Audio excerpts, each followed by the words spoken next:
जजेस इंपोर्ट करके लगाए जा रहे हैं, जिस तरह से जल्दी में लगाए जा रहे हैं, ये काबिल एतराज़ बात है। हमने हमेशा आज़ाद अदलिया के लिए खड़े हुए हैं। इमरान खान साहब की तहरीक इंसाफ की तहरीक है।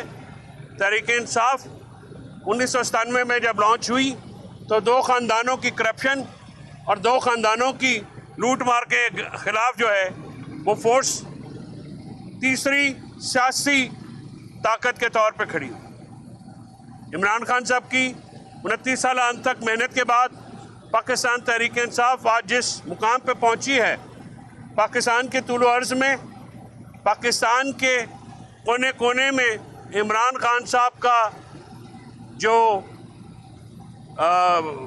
उनका स्टांस है वो आज पाकिस्तान के हर लोगों की दिल की धड़कन है। और इमरान खान का जो स्टांस रहा है और इमरान खान साहब का जो मौक़िफ़ है उसको पाकिस्तान की अवाम ने 8 फरवरी 2024 को एंडोर्स किया और लैंडस्लाइड विक्ट्री दी। पाकिस्तान की तारीख में पहली दफ़ा जेल में बैठे शख्स ने एक आमराना निज़ाम को शिकस्त दी। उसके बाद फॉर्म 47 का इलेक्शन फ्रॉड हुआ, जिसमें इलेक्शन कमीशन बनफ़्सद नवीस मुलव्वस रहा और इसको आईनी कवर काजी फायज़ ईसा ने दिया। इसको पटिशनरों को जानबूझ के लगने नहीं दिया गया और 26वीं आईनी तरमीम का सिर्फ मकसद दो मकासद हैं, इमरान खान साहब के केस और इलेक्शन फ्रॉड का ना खुलना। इसके अलावा 26वीं तरमीम का कोई मकसद नहीं है। जिस तरह से जूनियर जजेस को ला के इस्लामाबाद के परमानेंट सीनियर जजेस के ऊपर बिठाया गया है, इस पे बहुत एतराज़ है और इसकी दादरसी के लिए इमरान खान साहब ने आज ये हदायत जारी की हैं लीगल कमेटी को कि वो इस पर डेलिब्रेशंस करके इन तमाम मामलात के ऊपर अपनी पिटीशन फाइल करेंगे। इमरान खान साहब के केस जो ह्यूमन राइट वायलेशन से मुतल्लिक हैं उन पे अली रियाज भुट्टो साहब आपको और अदालती मामलात पे ब्रीफ करेंगे। और इमरान खान साहब ने सियासी महाज पे आज ये दोहराया है कि ये जो मौजूदा हुकूमत है इनके और इनके अलाइज के मुफाद और पाकिस्तान का मुफाद आपस में टकराव रखता है। यहाँ पे पाकिस्तान को फ़ायदा होगा, वहाँ पे इन लोगों को नुकसान होगा। ये लोग जो कि अपने पैसे, अपने डॉलर्स मुल्क से बाहर रखते हैं और मुल्क में सिर्फ हुक्मरानी के लिए आते हैं, और जो मरूसियत का एक सिलसिला चल रहा है उसका मकसद अवाम की भलाई नहीं है, उसका मकसद सिर्फ पाकिस्तान की तबाही है। इमरान खान साहब ने जो अपने खतूत में जिन नुकात का जिक्र किया है उन मंदरजात पे गौर करके ही पाकिस्तान को इस दलदल से निकाला जा सकता है। सियासी अदम इस्तेहकाम, मुआशी जमूद, दहशत गर्दी, बढ़ती हुई दहशत गर्दी, आज़ाद अदलिया की एब्सेंस और आज़ाद मीडिया के ऊपर पाबंदियाँ, ये तमाम जमहूरियत की नफ़ी हैं। पाकिस्तान में जमहूरियत को, रूल ऑफ लॉ को तबाह कर दिया गया है। पाकिस्तान में इदारों को PTI को क्रश करने पर लगाया गया है और जो असल काम है दहशत गर्दी से मुतालिक, उस पर इदारों को अपना काम जो है वो छोड़ के PTI को क्रश करने पर लगाया गया है, जिसकी वजह से आप देखते हैं कि मुल्क में ख़ासकर KP और बलूचिस्तान में जो है दहशत गर्दी का फ्रीज जो है वो बढ़ता जा रहा है। इमरान खान साहब ने जो एहतजाज था उसके ऊपर बहुत दोबारा आज बात की। उन्होंने कहा कि वो अपने वर्कर्स पे फ़ाखर हैं। जिस तरह से 8 फरवरी 2024 को उनके वर्कर्स निकले, वोटर्स निकले, 2025 8 फरवरी 2025 को भी उन्होंने निकल के ये दिखा दिया कि वो इमरान खान के साथ हैं। इसके साथ साथ ओपन ट्रायल जो कि कल हमारी पिटीशन थी इमरान खान साहब की, जिस पे हमने ये मौक़िफ़ इख्तियार किया है कि इमरान खान साहब को 20 महीनों से किसी खुली अदालत में पेश नहीं किया गया है। इमरान खान साहब का ट्रायल कंट्रोल्ड एटमॉस्फेयर में डयाला जेल के अंदर जारी है, जहाँ पे जो है पिक एंड चूज़ की जाती है। मीडिया में इंटरनेशनल मीडिया को एक्सेस नहीं है, मीडिया के सीनियर लोगों को एक्सेस नहीं है, इवन जो रिपोर्टर्स हैं उनमें भी पिक एंड चूज़ की जाती है। और इसी तरह से वकला का दाखिला भी बंद किया जाता है और ओपन और पब्लिक को तो एक्सेस है ही नहीं।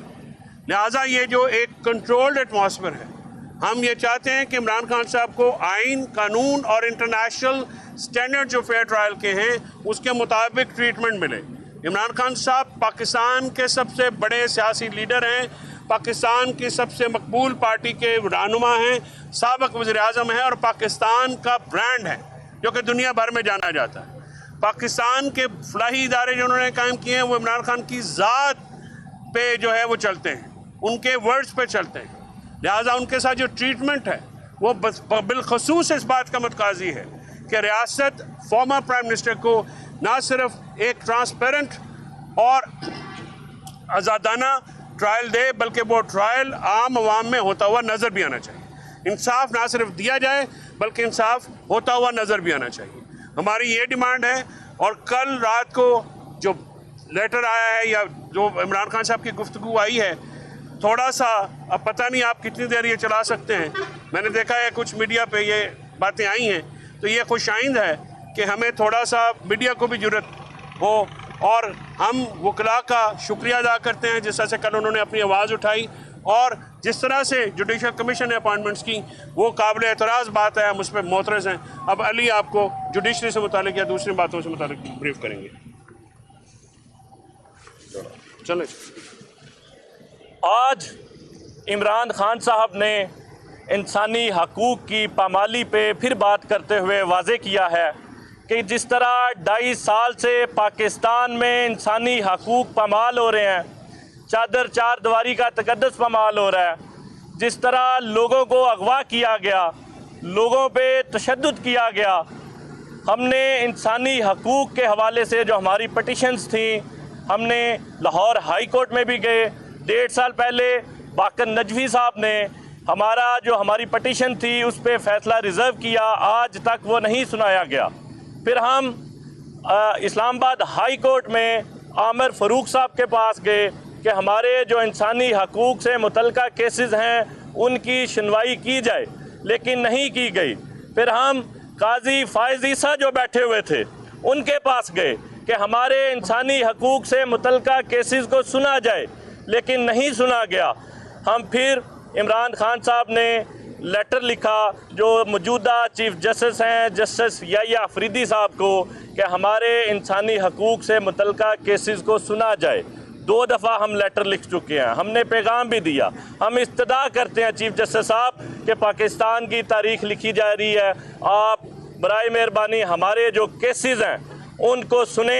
आप देखें कि पाकिस्तान में जो लोगों के साथ हो रहा है वो आज वो हमारे जो केसेस हैं उनको फिक्स किया जाए इंसानी हकूक़। दूसरा, जो कल रूल ऑफ लॉ पे पाकिस्तान के वकला, पाकिस्तान के तुलो अर्ज़ से, पाकिस्तान के कोने कोने से इस्लामाबाद में आए, उन्होंने आके जिस तरह इस्लामाबाद पुलिस की तरफ से उन पे तशद्दुद किया गया, उस पर हम मज़म्मत करते हैं उसकी, और हम शुक्रगुज़ार हैं कि किस तरह जो फस्तायत के बावजूद वो इस्लामाबाद में आए और उन्होंने रूल ऑफ लॉ के हवाले से, जजेस की अपॉइंटमेंट के हवाले से अपना प्रोटेस्ट रिकॉर्ड करवाया। हमारे MNA चंगेज़ काकड़ साहब बात करेंगे उस पर। बिस्मिल्लाह। सबसे पहले तो मैं ये वादे करना चाहता हूँ कि 3 साल आप देख लें कि हमने हर जबर का सामना किया, फस्तायत का सामना किया, जुल्म का सामना किया। अल्हम्दुलिल्लाह 3 साल आप जो गुजारे हैं, पाकिस्तान तहरीक इंसाफ का कोई रुकन, कोई वर्कर जो है अपनी जगह से नहीं हिला। मैं बिलखसूस कल की बात करूँगा कि कल जो कॉल दी गई थी कि जो जुडिशल कमीशन का इजलास है वो मौखर किया जाए, उसकी वजह ये थी कि 26वीं आईनी तरमीम जो चैलेंज की हुई थी, जो पाकिस्तान भर की बार एसोसिएशन और उसमें इंडिपेंडेंट लोगों ने भी जो चैलेंज की थी, उसका नुक्ता नज़र ये था कि जो जजेस 26वीं आईनी तरमीम से पहले हैं वही जजेस फुल कोर्ट बनाकर 26वीं तरमीम पर फैसला दें, ताकि 26वीं तरमीम अगर कोर्ट सुप्रीम कोर्ट वैलिडेट करती तो सिर्फ पूरे पाकिस्तान को मंजूर थी। लेकिन कल जो फिर एक दफ़ा फिर अदलिया पे उसकी जिस तरह पैकिंग की है, जैसे मेरे भाई ने बताया कि कल बाईकाट करने के बावजूद दोष धांधली और सीना जोरी से जिस तरह से जजेस को अपॉइंट किया गया, पेशावर हाई कोर्ट के जो दूसरे नंबर के जज थे इंतहाई काबिल थे, लेकिन उनको पसंद नहीं थे, इसलिए उनको छोड़कर 14 नंबर के जज को रखा गया। लाहौर हाई कोर्ट के जजेस को नहीं रखा गया। हम कल वकला पे होने वाली लाठी चार्ज, आंसू गैस और दहशतगर्दी की पुरजोर मजम्मत करते हैं और ये वाजे करते हैं कि ये सारे फस्ताई हरबे हमारा रास्ता नहीं रोक सकते। वकला आइन के लिए, रूल ऑफ लॉ के लिए अपनी जद्दोजहद जारी रखेंगे और इंशाल्लाह कामयाब होंगे। बहुत शुक्रिया। चौधरी साहब, ये बताइएगा कि एक तो IMF के बम्स की जुडिशरी के आला हुकाम की जो मुलाकात हुई है, आपने